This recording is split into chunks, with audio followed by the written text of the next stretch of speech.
Hello there, welcome to my reaction to Fallout 3 is an absolute nightmare. This is why Remake. Version 2 of my intro because Streamlabs doesn't want to cooperate. Anyway, to repeat everything I said there, but I did a little bit of digging, I checked a little bit of statistics, and my reaction to the original video of this got over 1,000 views, which is not a lot if you compare it to even this video already has over 200. Well, it has 272k views. It's not a lot, but for me, as a reaction channel, as a small one as well, I appreciate every single one of you who watched it. Thank you. Thank you a lot. You watching my videos keep me going. And if you enjoy them and you watch them, that's how you keep me going. Just watch it, just put likes, comment. It's always fun to interact with people. You can pay me if you want, but that's besides the point. The main thing is that I would just want to thank you, everyone who watched the original one. Maybe you came back to see this one. That's fantastic then. Also, that video came out on December 11th last year, which means it's been 6 months, and I don't remember things for that long.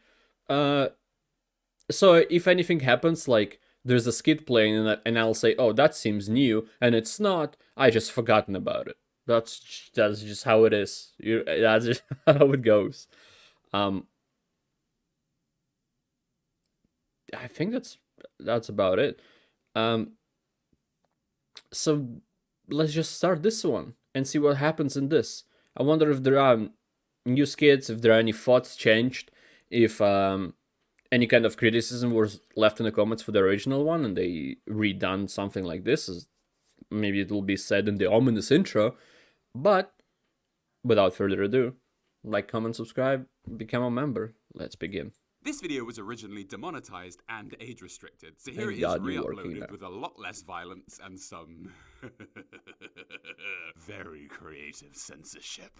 Enjoy! Hello everyone, and thank you for joining me. To celebrate the remake of this video, I'm going to be doing a giveaway of pins based on this design of Sid. Anyone who is currently or becomes a $10 patron or member of this channel within the next 30 days will be sent one of these pins. As well as this though, you'll get regular behind-the-scenes videos and streams where I go over how I edited already released videos, and other perks too. The details of how to receive these pins will be listed in my Patreon and my members area, so make sure you check that once you join up. Enjoy the video!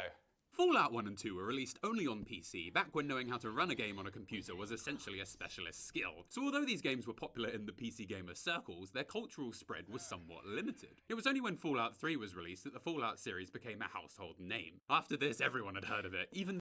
I'm probably gonna repeat myself as well. If you watch the original one, I'm probably gonna say a lot of things the same things I said in that video. But I'm gonna repeat them just because I don't remember what I said, and also for new people who haven't seen that one.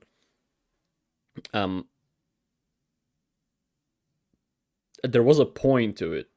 Oh yes, for example, Fallout 3 was my first Fallout game. I played it all the way in 2008. But then I played Fallout 1 and 2, and I enjoyed those a lot. And I played every Fallout game. I didn't beat Fallout 76. I didn't play Fallout 76 for a long time, because it sucks, honestly. At least when I played it, and I played it 2 years after it came out, so I don't know if a lot changed. It wasn't that enjoyable of an experience. But Fallout 3 was. At least as a first game in Fallout series, I think it was alright. I think it was good. Yeah, a lot of people say New Vegas is better, but still. The objectively hilarious Conan O'Brien pretended to like it for a few more billion views. There's a jet engine coming out his ass? That's not 3. Look at how muscular my ass is. That's not 3.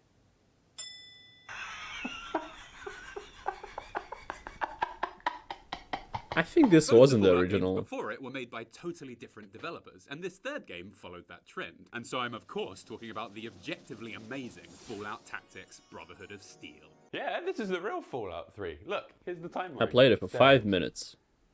I asked for the game, but Emma got me the book. I don't know why. Fallout Tactics is a lot like the original 2 games, but with a slightly fresh coat of paint. It I follows a remember squad of this the Brotherhood fake of out. Steel You're not that gonna is be talking separated from the about main this. group and is now stranded in the wasteland. Gameplay-wise, it's Nobody exclusively cares, a I guess. tactical-based shooter. This means there isn't really any dialogue choices in this game. Instead of the speech skill, we have piloting. There is, of course, still dialogue. It's just we don't have as much control over the story as we usually would in these games. And some of the dialogue we do have is very 90s. What's my boy doing with the Barbie? I mean, dated views aside, you don't even seem to have a fucking dog. The story that does take Or place you. is actually quite an interesting examination of the Brotherhood of Steel's role within the Fallout series. You see, at the beginning of... Wait.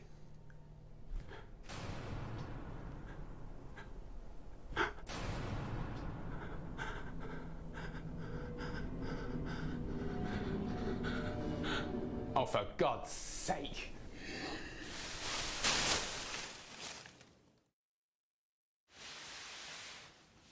This probably also did happen in the original. I just don't remember it very well. What? Where am I?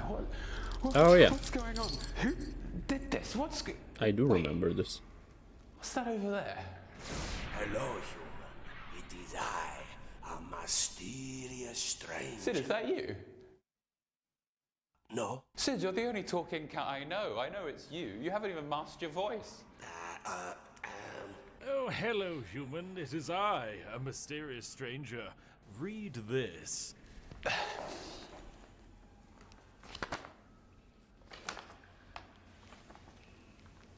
Ah. Well, I do love money. Understandable. Money is tasty.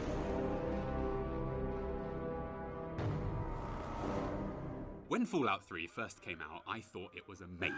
Sure, it's gained some notoriety now as somehow the very worst video game ever made, but it came out 13 years ago. You gotta cut it some slack. It's older than the cat that is currently holding me hostage. Nowadays, Almost this game 14 is a at this little point. tricky to get running on Windows 10, so that's the first thing we're gonna do.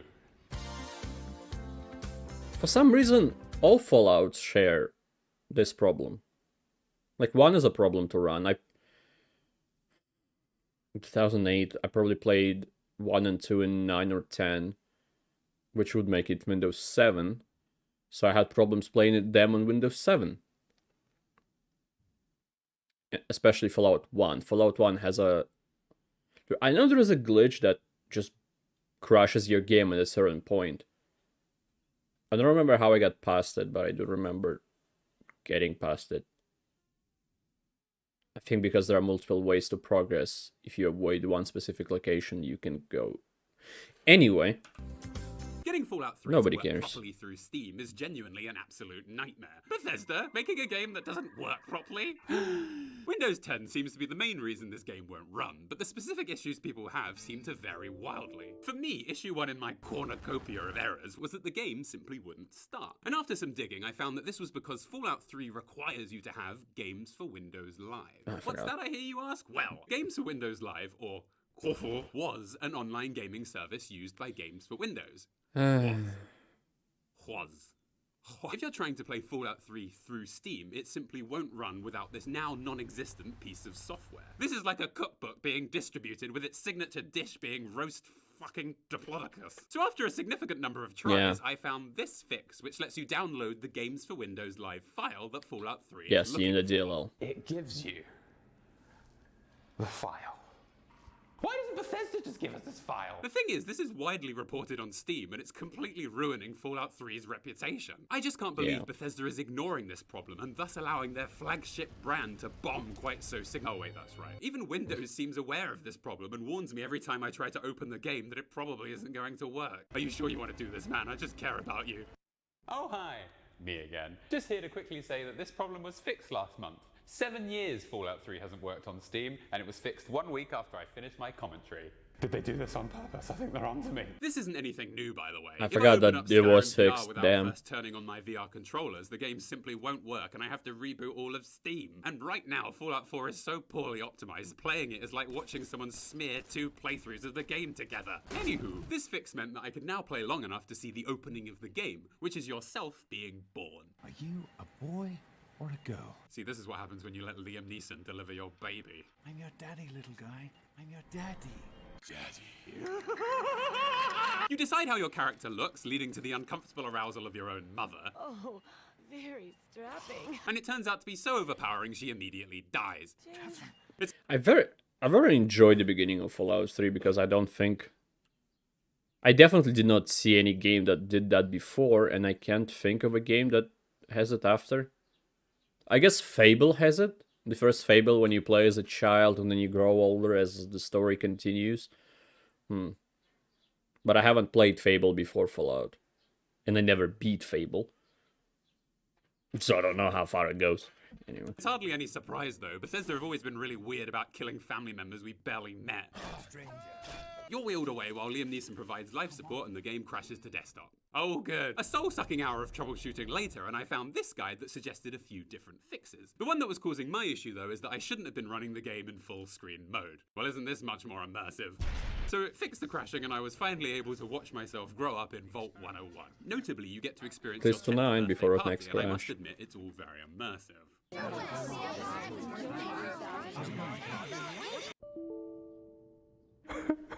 What did I fucking say? Oh, hi! You may think I'm crying about the game, but no, I'm locked up in a subterranean vault, remember? Also, I just found this saw. Bollocks. So after another little search, I found that Fallout 3 can be prone to freezing whenever you're inside any building. Look, I'm not going to question it, it's fine. Open the INI files, change this to this, add this, and the problem's fixed. The good news is that that's actually it. The game, for me at least, now only crashed every few hours. I would complain that that's unacceptable or something, but I'm a little busy. If I remember correctly, for me, Fallout 3 did not crash. At least not that often when I played for the first time, but I did play it on Windows 7, which is probably a thing, and it wasn't the GOTY version, it was the original, and then I don't remember what happened when I played the GOTY version. Probably sunk like hundreds of hours into the Fallout 3 original.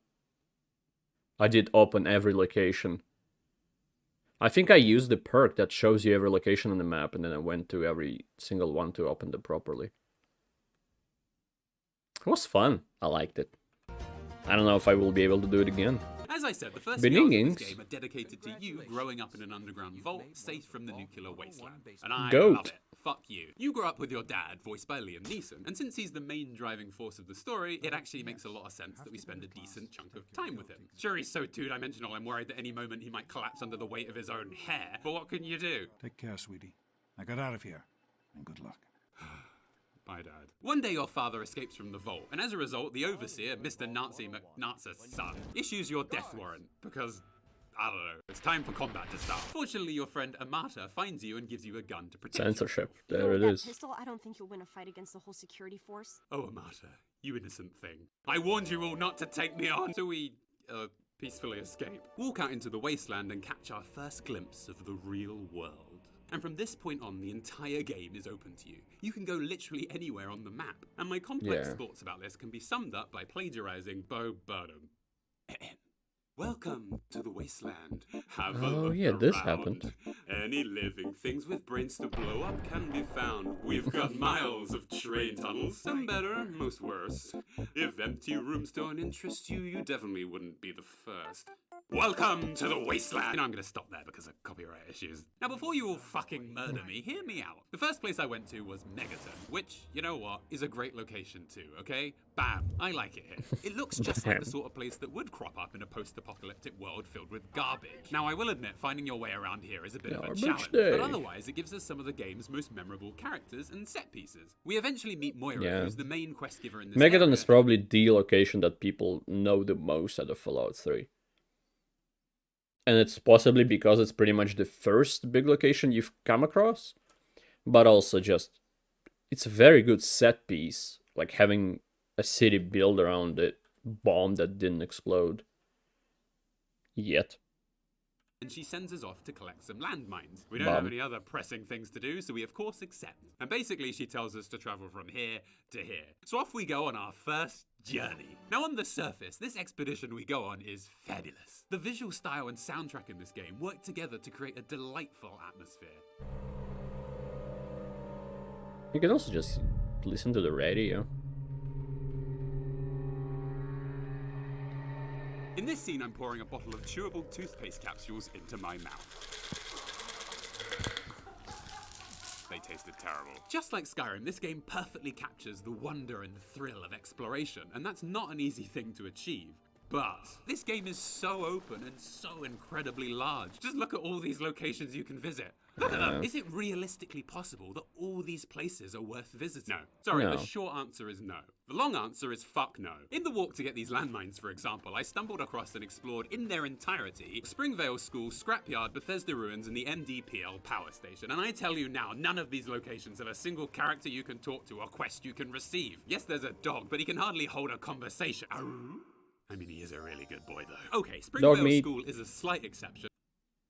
Also, there are usually like items you can collect, like World Boys, or Quantum Nuke Cola. Nuke Coke? How's it in English?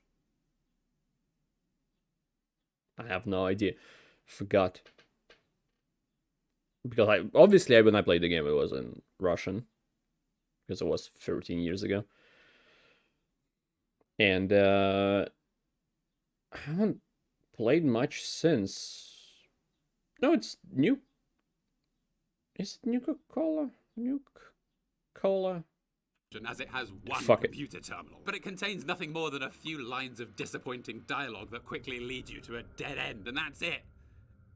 These areas I named are some of the closest to where you start in the game, and yet there's almost nothing here. On a related note, I would really like to meet the programming team Just some so loot. mature that they were able to insert the ruins of their own offices into a video game and not fill it with notes and computer logs passive-aggressively shaming their fellow colleagues. Oh yeah, there is just some loot in these locations, and it is a wasteland. If every location was filled with people, I don't think it would feel like post-apocalyptic wasteland. It would just be Arizona. I don't know. When I was in my office job, I was What genuinely is it, told I Washington? couldn't bring a fan into work because it might upset the other employees. And so if I was developing a game, I would have hidden a skeleton under a table, named it Jump Is Not Up, and left him with a single note that reads, "Died of heat stroke after someone let him steam to death in his company-enforced tie and blazer. Thanks, Marjorie." In Fallout 2, practically every grave you find has a message like this from the developers. Here lies T.D. Hamilton, a stank hoe that should have been dead a long time ago. Sounds like whoever wrote that wasn't allowed any air conditioning either. Am I right? I'm surely going mad. The point I'm trying to make here is No. at least 50% of all the locations in this game have practically nothing in them. Usually it's just enemies to kill, loot to find, and skill points to collect. And because Yes. loot really is the primary reward for exploration, before I'd even seen a fifth of this game, I That's had in a my enclave. inventory 13 mini nuclear warheads, which are this game's equivalent of opening up the console command bar and typing kill all. Look at them go. You need something to use them Most with. of the time you're only exploring so that you can kill a enemies, which means you big can boy. loot more ammo for the singular purpose of killing more. Fat Man? Is that the name of the weapon? Can't remember. Enemies. It means Fallout 3 Guts quickly and some becomes guts. this perfect Mobius strip of bullshit. And speaking of an inescapable loop of purgatory, the level design in this game is awful. It's fitting that this game is filled with empty locations, because the buildings too are packed with empty rooms. Why does Bethesda Ruins need to have so many empty bathrooms? What are you trying to tell us? The interiors of buildings are far too open plan as well. This single hallway in Springvale School branches off into 11 different hallways and rooms, so it's impossible to keep track of where you've been. And this would be fine, but the map system doesn't account for this at all. Most locations... The thing is that you don't have to. You can explore every room, and you can keep track of by, I don't know, putting a mine there or a mini nuke. Drop an item there. You know where you've been. I won't say the door, but the door might be open, might be closed to begin with. So that's not a good way to tell. But you don't have to explore everything. And it is kind of just apocalyptic version of just an office building, which is boring to begin with. So, in this game have 2 or more floors, yet the maps themselves are always compressed into a bird's eye view of a single 2D image. This wall, it could be anywhere. First floor, second floor, the void between dimensions where the living and dead coexist. However, when this game came out, I think its hugely open-ended exploration actually worked incredibly well. Now, this is because the more you traveled, the more unique places you saw and unique enemies you discovered to interact with. There are ghouls, feral ghouls, glowing ghouls, slavers, super mutants, centaurs, Megaton Brahmin, Fall mole rats, 2008? deathclaws, giant ants, rad scorpions, raiders, aliens, I think I centipods, played it in Andes, 2009 robo-brains, then. Fucking Shaft! You never knew what the game was going to awkwardly played it in segue to spring. next. The drawback was all the Fallout 2 fans, you know, all 7 of them, who played Fallout 3 when it came out, knew that none of these ideas were particularly original. Every one of those creatures I just named are from the previous games. There's no denying that Bethesda has adapted these ideas into the third dimension incredibly well. All these creatures look amazing, but there's no depth to any of them. You just break their legs and enjoy their slow descent into the barrel of your gun. Hello, Darkness, my old friend. Take the Robo-Brains, for example. In Fallout 2, you travel through an entire research facility, uncovering all the terrible experiments being done there, and it all culminates in a puzzle where you perform brain surgery, eventually merging man and machine in a horrible abomination of science and nature. Commands. Probably shouldn't have done this. This event alone has discovery, intrigue, context, challenge, a reveal. And how are they introduced in Fallout 3? Is that a robot with a human brain? Stand back. I'm going to make first contact. America! There's basically no context given to most of the enemies in this game. And given how focused it is on combat... Well, because they already exist. You know? Like when you come across death clothes that are mind-controlled, there are logs on PCs on because Enclave, probably the better pronunciation. Enclave is doing the experiments on them, so it makes sense to find stuff there. But Robo-Brains existed already since Fallout 1 or 2. Obviously ghouls, there's just so many of them, and there are the ones you can talk to, like the smart ghouls, or still sentient ghouls, not the ghouls that lost their mind. Same with super mutants. So there are ways to interact with some kind of some things that are the type of enemy. I don't know how to explain that, but yeah. There is no real reason to.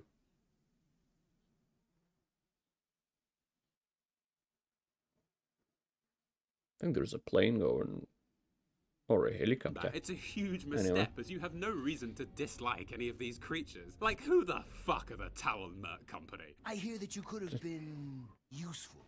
Ah, well, time to die. No, I don't think so. That interaction there is the absolute perfect microcosm for almost all the enemies you meet in this game. You want to buy slaves, and I want to sell them. To be fair, they are mercs. They were hired to kill you, not to talk with you. So they're doing their job. Poorly, because you probably kill them anyway. But they're trying. Okay, thanks for clearing that one up. The Talon Company is literally everywhere, and the only context I could find on them was this woman, Riley. Those fucks went into a settlement a year or two ago and killed everyone.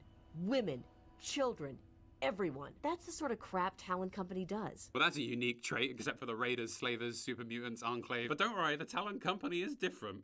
They wear leather armor, which is perfect for repairing mine.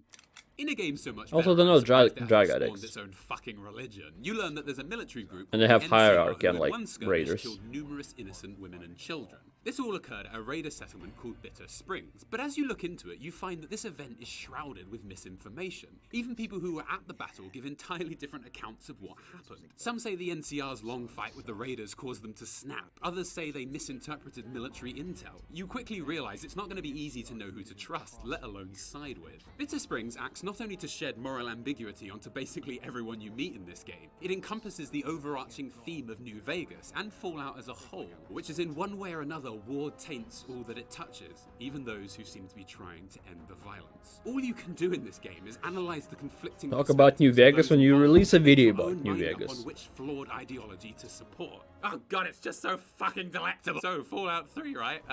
Bitter Springs alone demonstrates how Fallout 3 has no real overarching goal or tangible themes. War never changes. This has no real bearing here, it's just a juicy line written by a different development team. Who in Fallout 3 encompasses this statement? Him? Sure, there's a lot of miniguns and everyone's dirty all the time, but the pure chaos and extreme open-ended nature of Fallout 3 doesn't allow any faction within it to feel like it has any meaningful goal. Oh god, look at me. I started talking about Fallout New Vegas and began comparing it to another game, like comparing the Sistine Chapel to that time Sid peed on the rug. Human.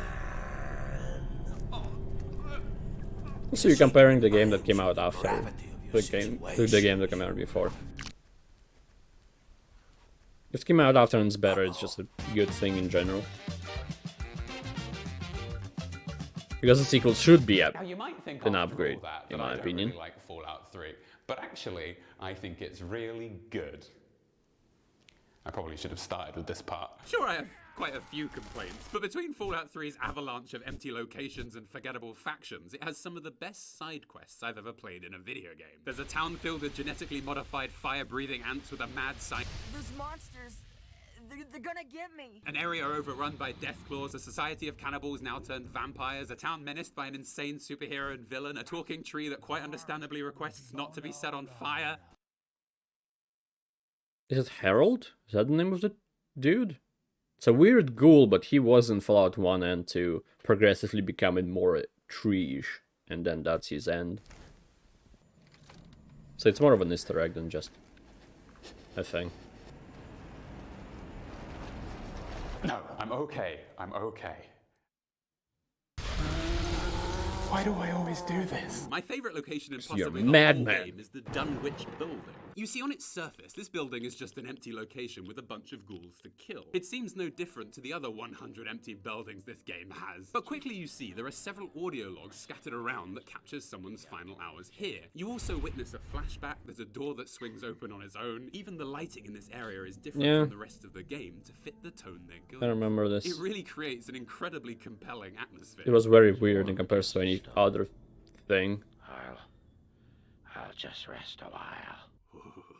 But best of all that was needed to achieve this was a few simple ideas and 3 or 4 minutes of voice acting. And that's the beauty of it. You can spruce up any dingy basement with some color correction and a few spooky set pieces. I couldn't be bothered to add any more. This location shows you how much better Fallout 3, and kind of Bethesda games as a whole, could be with a little bit of redirection. You see, Bethesda has... I think I said this in the original video, but if you do every building like this, it'll take you forever, first of all, to make something like this. You'll have to come up with a story for, well, everything.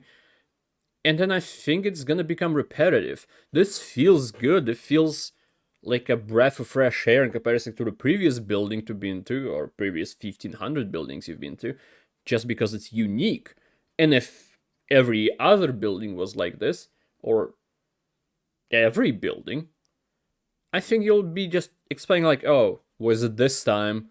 Is it now a dude who turned into a super mutant? Is it now a dude who becomes RoboBrain? I don't know. I think this stands out in your mind because it's something unique and something you find only once. As it. You know, it. They clearly had the creativity to make Fallout 3 truly incredible. But I think due to some very poor fundamental choices, they missed the mark. And these are fundamental issues. Contrary to what you might hear, this game can't be fixed by mods that, I don't know, touch up the mannequins. You leave her out of this. If they had just focused on putting a couple dozen less of these humongous, sprawling, empty buildings and elaborated a little bit more on the good ideas they already had, the game would be worlds better. If you comb through this game, I believe it already has enough great content for it to be a near masterpiece. I just can't fucking find any of it half the time because it's hidden between all the derelict metro tunnels, drive-in theaters, abandoned towns, sewers, caves, boats, power stations, radio stations, relay stations, train stations. The combat in this game is also really good. A lot of radio stations and relay stations you can connect your radio to, your Pip-Boy radio to, find a signal of it, solve a little puzzle, and find a bunker nearby with loot, or sometimes with story as well. So that's neat, I think. Yeah, I said it. Sure, the guns are impossible to aim. I mean, look at this. Look at it. One bullet went here and another one over there. It's all well and good, but this is the best assault rifle in the entire game, and I have a gun skill of 100%. And don't worry, I know. Oh, actually, that's how machine guns work. I should know. I have 24 of them. Look, as someone with an acceptable concentration of lead in their bloodstream, I'm no expert on firearms. But either way, this makes the rapid-fire weapons in this game completely useless at medium to long range, which really means they have no use at all, because at close range, you might as well do this. I can't show you any of this. I thought Oh my so. god, it's really violent. The thing is though, this doesn't really matter because there are so many other weapons in this game and they're all so incredibly varied and fun to use. Without even nearly mentioning all of them, there are pistols, silence pistols, sniper rifles, shotguns, dart guns, machine guns, submachine guns. Okay, yeah, I can see that's a lot. Plasma rifles, lasers, laser rifles, alien blasters, missile launchers, nuclear warhead launchers, miniguns, flamethrowers, a hypnotizer, 10 different types of grenades and mines.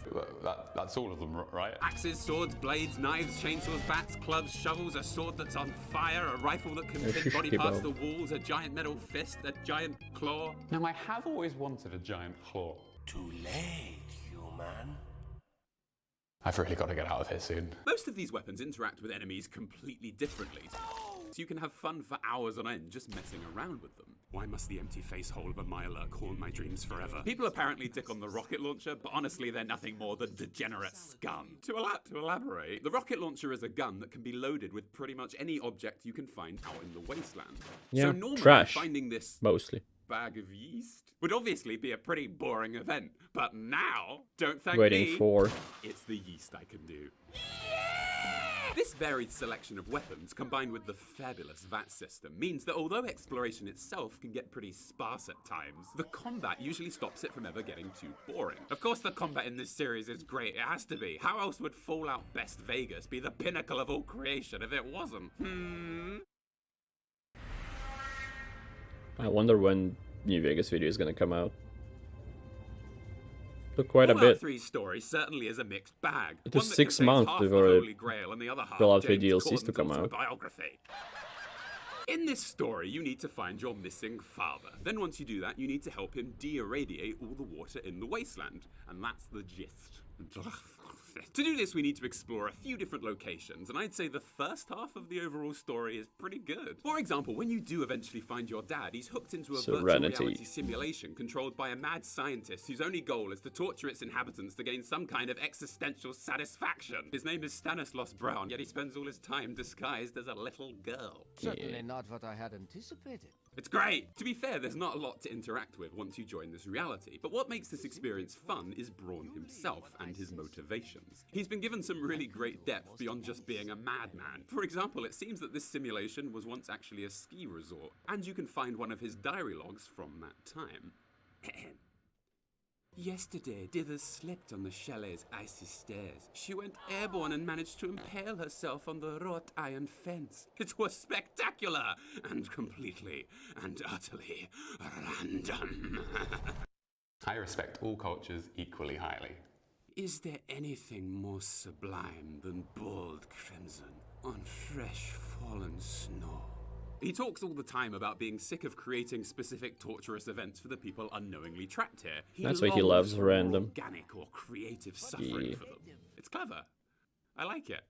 I'm a normal person. But then the story asks you to explore other places like Rivet City, and honestly, I'd rather just eat rivets themselves. I'll take my award to go. Rivet City is a grey boat with doors, or as I like to describe it, Door City is a grey boat with rivets. Another zinger. There isn't really anything here of consequence beyond this fucking laboratory, but remember over 40 his disdain people for seem to live doors. here, none of which have any more depth than the pool of grease on a cheap oven pizza. Alright, Matt, maybe you need to dial it back a little bit, you know? We're gonna upset some people here. 90% of the quests here just ask you to find character X and regale them with inane fact Y. But the layout of this boat is completely ridiculous. Not only is every I don't part of this remember place being stuck fucking here too identical often. in every way, but there are dozens of hallways, and in total they consist of 33 separate doors. It takes less than 10 seconds to walk the entire length of this boat. Why are there so many doors? If someone asks you to find rooms. someone else, as they inevitably will, because that's the only type of quest this fucking boat offers, you'll have to walk across every single corridor on a floor, checking every single door you come across, hoping you'll strike it lucky and have the name of the person you're looking for eventually appear in front of you. But no, you'll inevitably be on the wrong floor, so you have to navigate through 2 more doors just to get to the next floor so that you can enter the same long, empty corridor to check the names of another dozen people you haven't even met yet, only to find the door, enter, and see they're not even home at the moment, so instead their room is actually filled with... I don't know. Aliens. That'd be more interesting, wouldn't it? Also, of these 33 doors, 15 of them These have doors. loading screens associated with them. And if you're playing on the Xbox 360, these take 9 seconds to get through. This means if you were to go through every single door in this tiny location just once, Nowadays it would add it's up to over nothing, though. 7 minutes of loading time. But it won't But just be once, will it? it was Because a not only is hustle this place a maze of nonsensical time. navigation. You need to come through here at least twice just to finish the story. Oh goody, I can't wait to enter the marketplace. I see how it is. Geographically, the marketplace is right behind this wall, but there's no direct way to get to it, is there? So you have to go outside and go back in again. This means it takes over 20 seconds just to go to one... Look, no, it's fine, I'm over it. Clearly, I'm over it. And it's a shame, because wrapped up in this awful place is a side quest called The Replicated Man, and it's genuinely one of the many highlights of this game. This quest is so good, in fact, Bethesda took it in its entirety, stretched it out so thin I'm surprised it didn't slip into a lower dimension, and repackaged it as another $60 sequel. But we'll cover that in the next decade. Overall, Yeah. this game has some ups and downs. Probably gonna take at least a Generally, year I to think get it's there. Pretty good. I stand by my man. However, the last 5 hours of this game, divine. The final act of this game is so utterly terrible, so inexcusably awful. It actually dips into being pretty good. It's like the uncanny valley or something. You just can't look away as you feel your retinas burning their way through your skull. Basically, just as you're about to finally fix all where the does the water in stain of his- wasteland, the main antagonists of this game, the Enclave, turn up and kill your dad. Liam Neeson, dying in a work of popular culture. Bethesda, you did it again. Part 5, who the fuck are the Enclave? In Fallout 2, the main antagonists are the Enclave, just like in Fallout 3. And they are subtly introduced throughout the entire game by means of makes hidden sense. cutscenes and hushed conversations. All in all, they were pretty hard to miss, but most of the time you still felt like you were chasing shadows. In Fallout 3, the Enclave are introduced to you the very second you start the game by means of a radio broadcast they themselves are putting out. So from the word go, you can listen to their evil leader talk about how he's evil and stuff. I've been thinking quite a bit lately about Well, it's something different. all This is related. Washington Wasteland, I and am then referring, of course, Fallout to 2 was our California. great national pastime, Or at least baseball. around that area. Naturally, I turned this radio station off and never listened to it again. I admire Bethesda's balls throwing the main antagonist our way within the first few seconds, but we don't see or hear from them again for another 20 hours or so, and barely anyone in the game even talks about them. When the Enclave turned up and killed my dad 13 years ago during my first playthrough, I genuinely had no idea who these people were. Oh no, not my dad, we had such a connection. So what are you guys, like the Talon Company or something? And I think someone at Bethesda was aware of this, because when the Enclave do suddenly appear out of thin air, the sewers are conveniently packed full of radios on full blast, all playing the Enclave radio station. Remember, it's those guys from 20 hours ago at the, the beginning of the game. We have Well, they're no idea everywhere. what we're doing. From here, though, the wheels don't just come off. The car fucking detonates. You are captured by Colonel Autumn, who died earlier alongside your dad. Now, given the rest of the plot in this game, I genuinely thought Autumn being alive here is just a plot hole. But I've since learnt before he dies, he does seem to inject himself with his own wrist. Clever girl.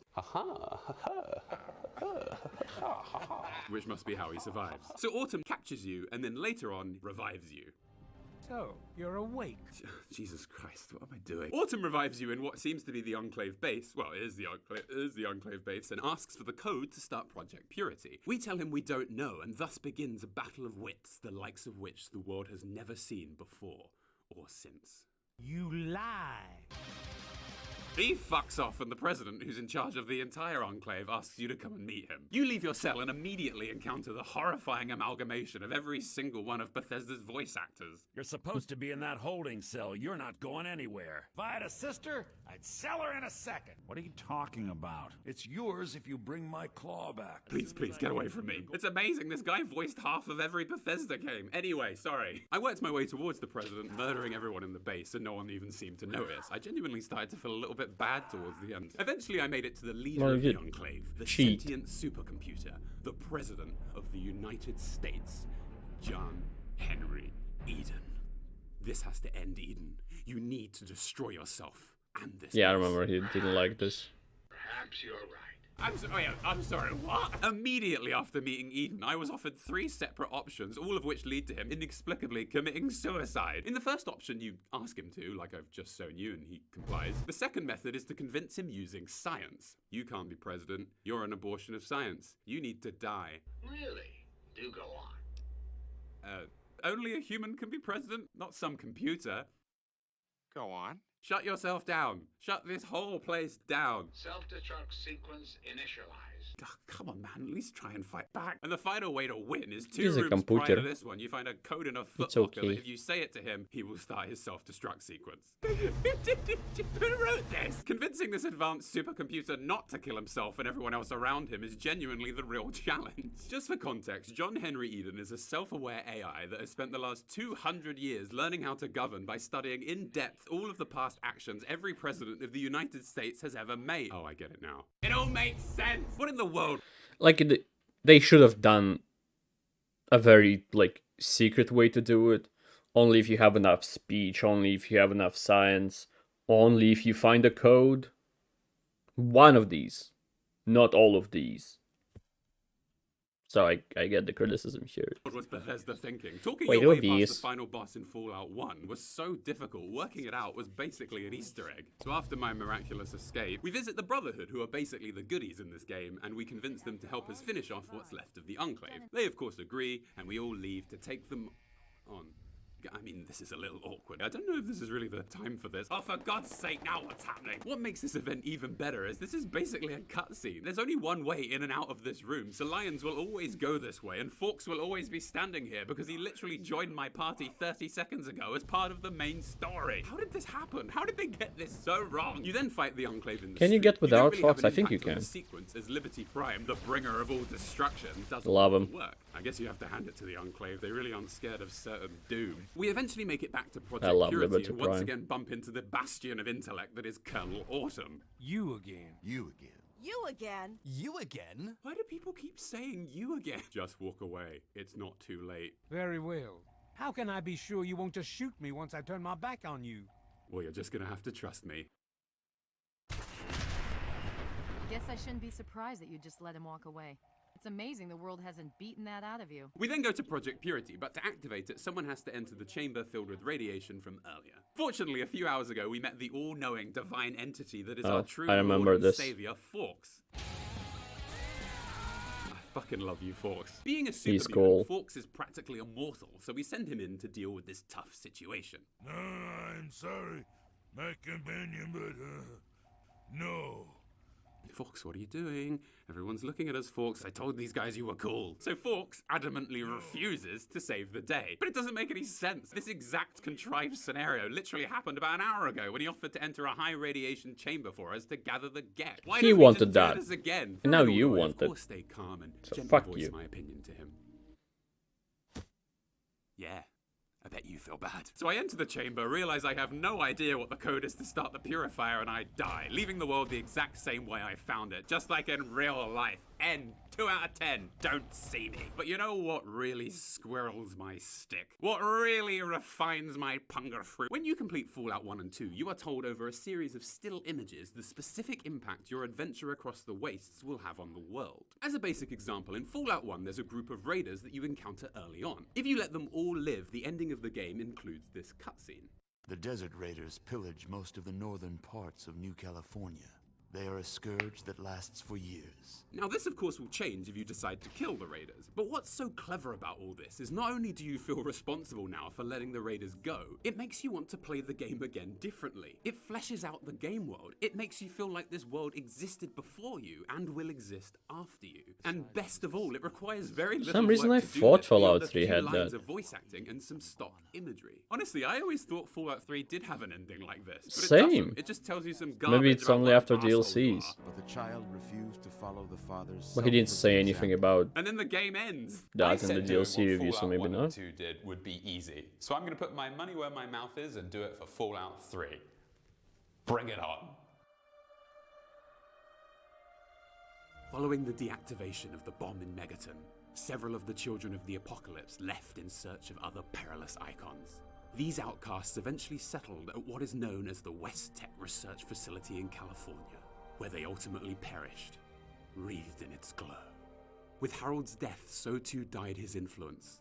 As the years passed, the forests of the oasis faded, and the tree minders with their You lush monster. fields were passed down. Can't as believe you nothing burned but myth. Harold. The synth known as Harkness was returned to Dr. Zimmer by the Lone Wanderer.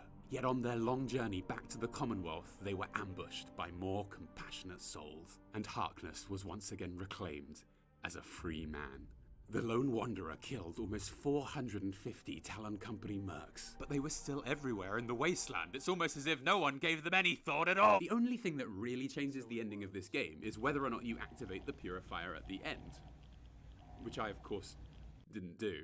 But the child refused to follow the father's selfless example. Selfless! I didn't know what the password was. I still fucking died.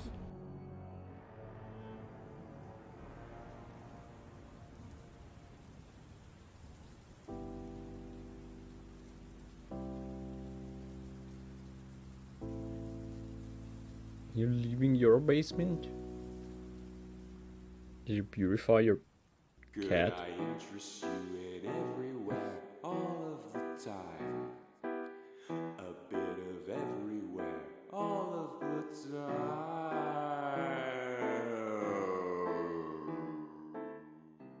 Is this a new part? As I've said, and probably a little bit too much detail, this game does have a lot of flaws. Sure, the animations can be a little bit iffy. Oh my god, it was so romantic. And quite a lot of the time, everyone seems to be talking at once. But I genuinely think there is enough unique and interesting content in here to still say it's a great game. Worth literally the hundreds of hours we've all spent playing it. I'd say overall that the game's biggest flaw is that it's so open-ended, the developers couldn't possibly predict what skills or items the player was going to have at any one time, and thus they couldn't design locations or levels accordingly. Not once did I find an area that was a real challenge. Well, except maybe one. Or that I'd need to come back later to with better equipment. You can basically experience any part of this game from the word go. And although that is very exciting, it also means that you very rarely get a sense of achievement for the things you do. Too often this game ends up boiling down to killing all the enemies, collecting more numbers, or just crossing locations off on a map. Yes, but you could, from the start of the game, you don't have very good weapons, or the way to fix them at least. So you could just waste a lot of good ammunition on something that's not worth it, or find enemies that are way too powerful for you, like giant red scorpions and stuff. That was the trouble when I went. When I first played Fallout 3, my friend told me to talk with a dude in Megaton and then go to a hotel to explode it, of course. Because my friend was a sociopath. Anyway. And on the way there were a lot of troubles. Because I went from the vault into Megaton, barely did anything around Megaton out of quests or anything. Talked to the dude, and rigged the bomb, and went on my way very, very far north, I think. And some enemies, there were giant red scorpions, if you go right straight, that would one-shot you no matter what at that point in time. And then you'll try to avoid them, you might be successful, you might not, but it will take time and you can't just shoot your way through that. And on the way you might see some locations that would be interesting, but they would be filled with ghouls or super mutants or something like that, that would just annihilate you just because you don't have enough ammunition. So it's not just it is go anywhere, but it differs if you go that way now or you go that way in 10 hours. That will be totally different experience, as in pretty much any open world game, to be honest. But yeah. And there we go, that's Fallout 3. Overall, still a pretty good game if you ask. What? How did I escape? Well, I mean, it was a cat holding me hostage. I'm hardly gonna let a cat boss me around, am I?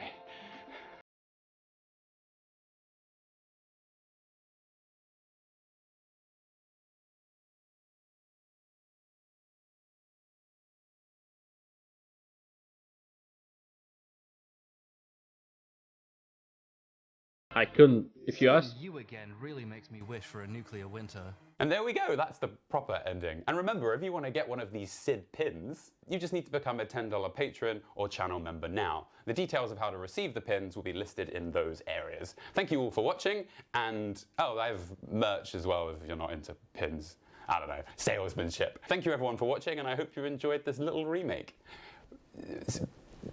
Bye. Yeah, it's pretty much...